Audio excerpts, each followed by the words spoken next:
Ya, ini kita sebenarnya ingin menunjukkan bahwa kepada masyarakat bahwa pemberantasan atau pengendalian rabies itu membutuhkan kerjasama kolaborasi semuanya. Makanya yang ada di sini tidak hanya dari Kementerian Pertanian, tapi juga melibatkan Kementerian Kesehatan, kemudian juga masyarakat dan juga pemerintah daerah dari karantina. Supaya apa? Supaya kebiar dan message atau pesan utama bahwa rabies ini adalah penyakit yang kita bisa cegah dengan vaksinasi. Vaksinasi rabies itu kunci, dan kalau kita bisa lakukan lebih dari 70% populasi hewan rentan, insya Allah akan bisa melindungi hewan kesayangan kita.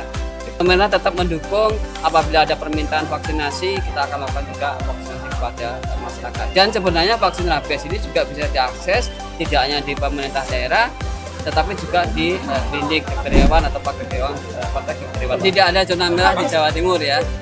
Karena Jawa Timur masih bebas. Jadi di Jawa ini yang bebas adalah Jawa Timur, Jawa Tengah, dan DIY. Dan kita merencanakan untuk bebas rabies di se-Jawa tahun 2029. Perhatian kami sebenarnya di Nusa Tenggara Timur dan Provinsi Bali ya. Sebenarnya vaksinasi tidak bisa berdiri sendiri. Bagaimanapun juga harus ada program untuk mengendalikan laju populasi hewan pembawa rabies, terutama anjing.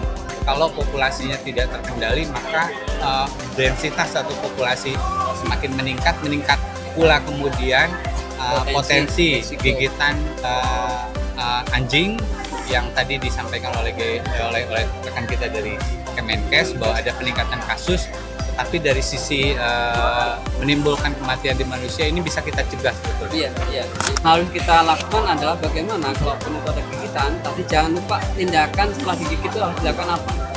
Karena sebenarnya preventable. Jadi preventable itu artinya selama di manusia belum timbul gejala, kemudian orangnya itu melaporkan, kemudian lakukan basuh tangan dan tindakan-tindakan tata laksana setelah gigitan itu bisa dicegah.